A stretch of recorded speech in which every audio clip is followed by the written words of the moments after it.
Take me home, United Road, to the place I belong, to Old Trafford, to see United. Glory glory Manchester United. Selamat datang kembali di United Circle. Kali ini gue membahas artikel yang ditulis oleh Laurie Whitwell, mengatakan bahwa Manchester United telah menerima dana sekitar 20 juta pounds dari Crystal Palace dan Dean Henderson sudah menyelesaikan tes medis di Crystal Palace. Ya, lumayan MU dapat benefit 20 juta pounds dari penjualan Henderson dengan rincian 15 juta pounds plus 5 juta add-ons. Jadi total 20 juta pounds lumayan untuk bisa membeli gelandang gitu ya. Jadi dengan kepergian Dean Henderson ini akan mempertipis stok kiper dari United, di mana sebelumnya United telah melepas kiper Kovar, kemudian kiper Akademi United cadangan, dan yang tersisa sekarang Onana dan Tom Heaton, ada 2. Dan United lagi mencari kiper baru, dan dengan kepergian Henderson ini juga sangat disayangkan bahwa Henderson ini merupakan pemain akademi asli United, pemain homegrown, pemain Inggris, dan dengan kepergiannya ya kuota dari pemain homegrown United semakin berkurang. Dan dengan kepergian Henderson juga di usia sangat muda, di usia 26 tahun, dia lebih banyak bermain sebagai pemain pinjaman ya. Bermain entah itu dia di klub Stockport, kemudian di Grimsby Town, dia juga bermain di Shrewsbury, kemudian di Sheffield United dan Nottingham Forest. Kita tahu bahwa Dean Henderson ini susah banget untuk mendapatkan tempat posisi utama di Manchester United. Kita mengingat bahwa masih ada David De Gea tahun lalu, di mana kita bisa mengakui bahwa David De Gea benar-benar melakukan sejumlah save yang sangat brilian dan krusial, bahkan yang menjadi penentu kemenangan United.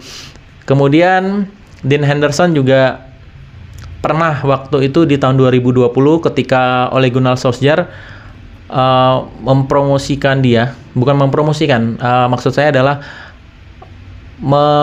menjadikan dia sebagai kiper nomor 1 United, dan selama 4-5 pekan pertandingan kemudian Dean Henderson cedera.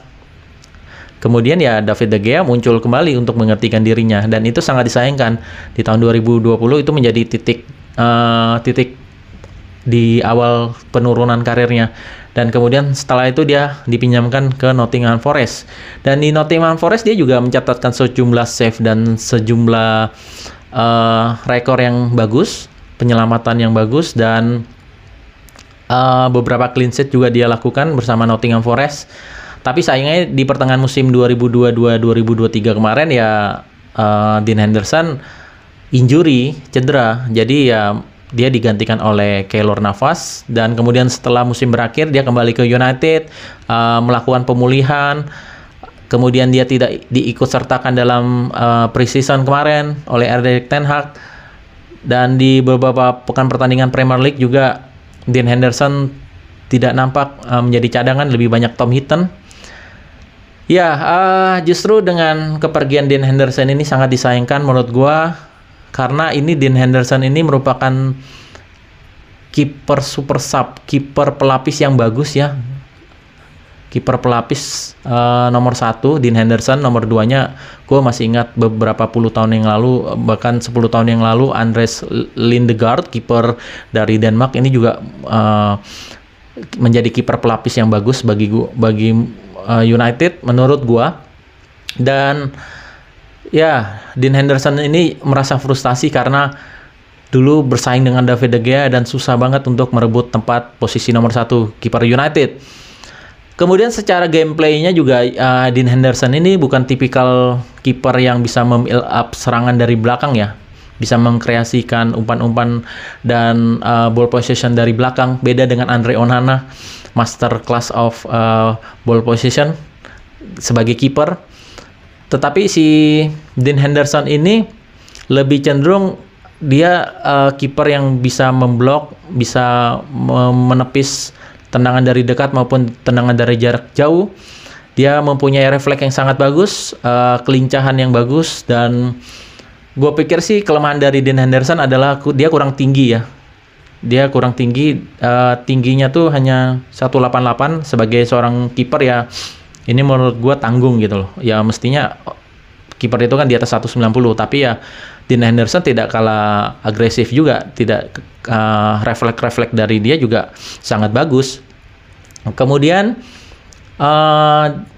sehingga dengan permainan Erik ten Hag yang bisa mencari kiper dari build up dari belakang, otomatis ini bukan pilihan pertama bagi United. Dan apalagi dengan kehadiran Andre Onana, ini sudah memperjelas bahwa situasi Dean Henderson bukan lagi pilihan kiper utama, dia mending cabut gitu loh. Apalagi di usia mudanya masih 26 tahun, dan keinginan untuk dia masuk ke timnas Inggris kan juga patut dipertimbangkan oleh Dean Henderson. Di timnas Inggris sendiri juga kalau kita berbicara dengan tentang Dean Henderson, dia kurang bersaing atau kalah bersaing bahkan dengan kiper Inggris saat ini, yaitu Jordan Pickford, kiper Everton. Jadi ini win-win solution lah bagi MU, dalam arti dengan kesempatan tersisa kontrak masih, kalau nggak salah Dean Henderson ini 2025, masih ada 2 tahun. Kalaupun United meminjamkan Dean Henderson, dipinjamkan lagi, dan MU hanya menjual Dean Henderson di tahun depan 2024 dengan tersisa 1 tahun kontrak musim depan dia. Jadi MU mending jual sekarang mumpung harganya masih tinggi, dan Crystal Palace berani membayar sekitar 20 juta pounds. Adapun kemarin juga rumor yang dikembangkan oleh media bahwa Dean Henderson ini sejatinya pengen balik lagi ke Nottingham Forest, tetapi Nottingham Forest enggan mengeluarkan biaya lebih ya. MU menginginkan 20 juta pounds, tapi Crystal Palace kalau nggak salah 13 juta sampai 15 juta gitu. Tapi dia Nottingham Forest mengundurkan diri, sehingga Crystal Palace yang berani untuk menebus Dean Henderson. Ya, good luck untuk Dean Henderson. Semoga dia bisa mengembangkan karirnya lebih banyak lagi, lebih bagus lagi di Crystal Palace. Dan harapannya juga United semoga bisa mendapatkan kiper pelapis dari Andre Onana. Sekian informasi saya soal Dean Henderson yang sudah melakukan tes medis di Crystal Palace. Jika kalian menikmati video saya, silakan like. Jangan lupa klik tombol subscribe sehingga kalian mendapatkan konten terbaru dari saya seputar Manchester United. Komen, kritik, saran bisa kalian cantumkan di kolom komentar. Jika kalian mempunyai saran ya silakan cantumkan, dan ingat kritik dan saran harus santun. Sekian dari saya, Glory Manchester United.